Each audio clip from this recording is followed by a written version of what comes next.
5 বছর আগে যখন রাতের বেলায় ওই চৌকিদার নিজের কাজে বেরিয়েছিল, তখন সে ওই কবরস্থানের পাশ থেকে যাওয়ার সময় ওখানে এক অদ্ভুত আওয়াজ শুনতে পায়। সে থমকে দাঁড়িয়ে পড়ে। আওয়াজ আরো জোরালো হয়।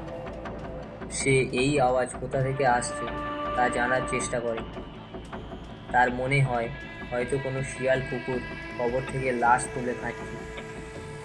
চৌকিদার ধীরে ধীরে কবরস্থানের ভিতরে প্রবেশ করে।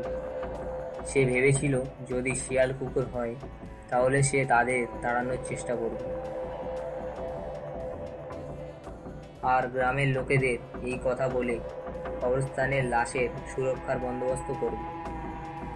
কিন্তু কবরস্থানের ভিতরে ঢুকে সে যা দেখল তাতে তার রুহ কেঁপে উঠল। সে দেখে এক জিন কবরস্থানের কবর খুলে লাশ বার করে খাচ্ছে। সেই জিন তার উপস্থিতি টের পায় আর তার দিকে তাকায়। তার চোখে এক হিংস্রতা আর ক্ষুধার ছাপ স্পষ্ট। হঠাৎ সেই জিন তার উপর ঝাঁপিয়ে পড়ে। পরের দিন গ্রামবাসীরা তার হাত খাওয়া লাশ পায় কবরস্থানের মধ্যে। তারপর থেকে গ্রামবাসীরা জানে এই কবরস্থানে জিন থাকে। এই ঘটনার পরেও অনেক লোক তাকে দেখেছে।